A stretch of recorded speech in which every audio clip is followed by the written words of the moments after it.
ദൈവത്തിൻ്റെ വലിയ തിരുനാമത്തിന് മഹത്വമുണ്ടാകട്ടെ. കോവിഡ് എന്ന മഹാമാരിയിൽപ്പെട്ട് പ്രയാസമനുഭവിക്കുന്ന എല്ലാവരെയും ദൈവം സൗഖ്യമാക്കട്ടെ എന്ന് പ്രാർത്ഥിക്കുന്നു. ചില കാര്യങ്ങൾ ശരിയാണ് എന്ന് തിരിച്ചറിഞ്ഞിട്ടും അത് സമ്മതിക്കുവാൻ കഴിയാത്ത ചിലർ നമ്മുടെ കൂടെയുണ്ട്.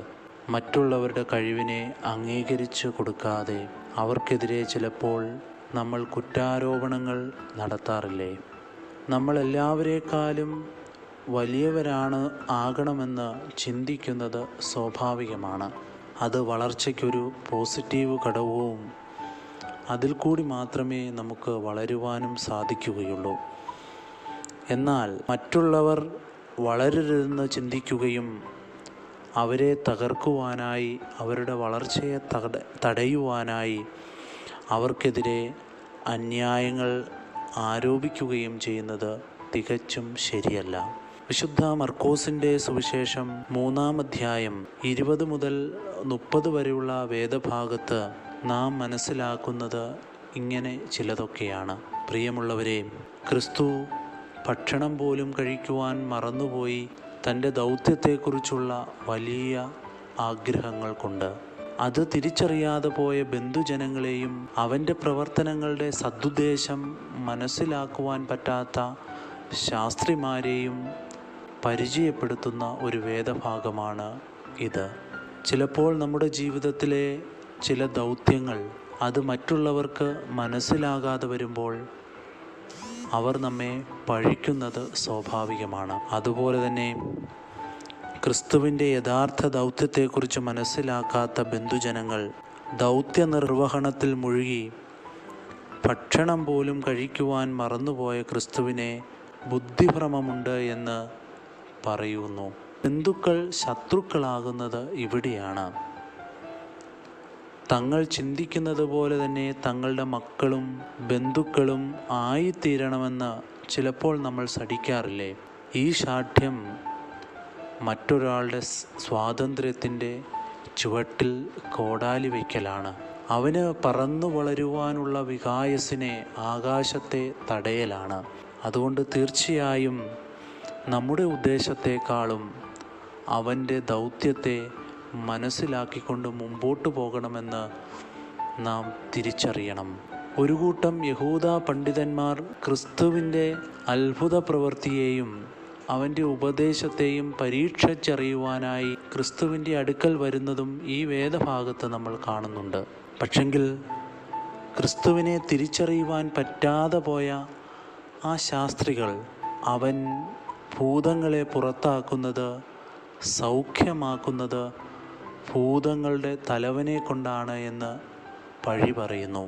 പ്രിയമുള്ളവരെ, തങ്ങൾക്ക് ചെയ്യുവാൻ കഴിയാത്തത് മറ്റൊരാൾ ചെയ്യുമ്പോൾ അതിൽ അസൂയയുള്ളവരാണ് ഇങ്ങനെയൊക്കെ സംസാരിക്കുന്നത്.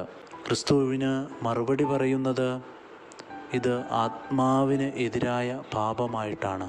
സംഘടിതമായ ഒരു നീക്കങ്ങളിലൂടെ മാത്രമേ ജീവിതത്തിൽ നമുക്ക് ചിലതൊക്കെ നേടി എടുക്കുവാൻ സാധിക്കുകയുള്ളൂ എന്നും കൂടി ക്രിസ്തു ഈ വേദഭാഗത്ത് ഓർപ്പിക്കുന്നുണ്ട്. ഒരു ഭവനത്തിനെതിരായി ആ ഭവനം തന്നെ ഛിദ്രിച്ചാൽ അതിന് നിലനിൽക്കുവാൻ കഴിയുകയില്ലെന്നും, അതുപോലെ ശാസ്ത്രിമാർ പറയുന്നത് പോലെ ഭൂതത്തെ കൊണ്ടാണ് ഞാൻ ഭൂതങ്ങളെ പുറത്താക്കുന്നത് എന്ന് പറയുന്നത് ഭൂതത്തിൻ്റെ നിലനിൽപ്പിന് തന്നെ അത് ചോദ്യം ചെയ്യലാണ്. അതുകൊണ്ട് പ്രിയമുള്ളവരെ, നമ്മളൊരു സഭയായിട്ടും ഒരു സമൂഹമായിട്ടും ഒരു രാജ്യമായിട്ടുമൊക്കെ ചിന്തിക്കുന്നത് പൊതുവായി നമ്മുടെ വളർച്ചയെക്കുറിച്ചുള്ള കാഴ്ചപ്പാടോടുകൂടിയാണ്. ഇവിടെ മാത്രമേ നമ്മുടെ ലക്ഷ്യങ്ങളിൽ മറ്റുള്ളവർ നമ്മുടെ കൂടെ വേണ്ടതിൻ്റെ ആവശ്യമുണ്ടാവുകയുള്ളൂ.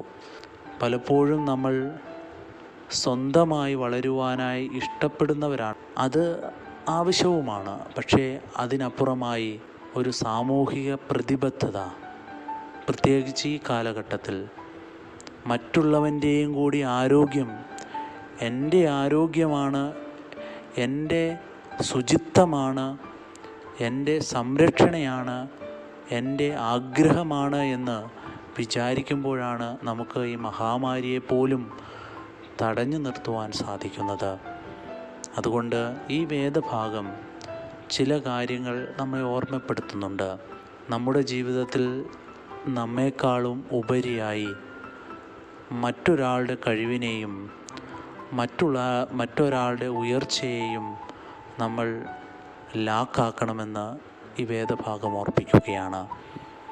അതുപോലെ തന്നെ ക്രിസ്തു ദൈവമാണ് എന്നും അവൻ്റെ പഠിപ്പിക്കലുകളും അവൻ്റെ പ്രവർത്തനങ്ങളും അത് സ്വാധൂകരിക്കുന്നുണ്ട് എന്നും ഈ വേദഭാഗം നമ്മെ ഓർപ്പിക്കുന്നുണ്ട്.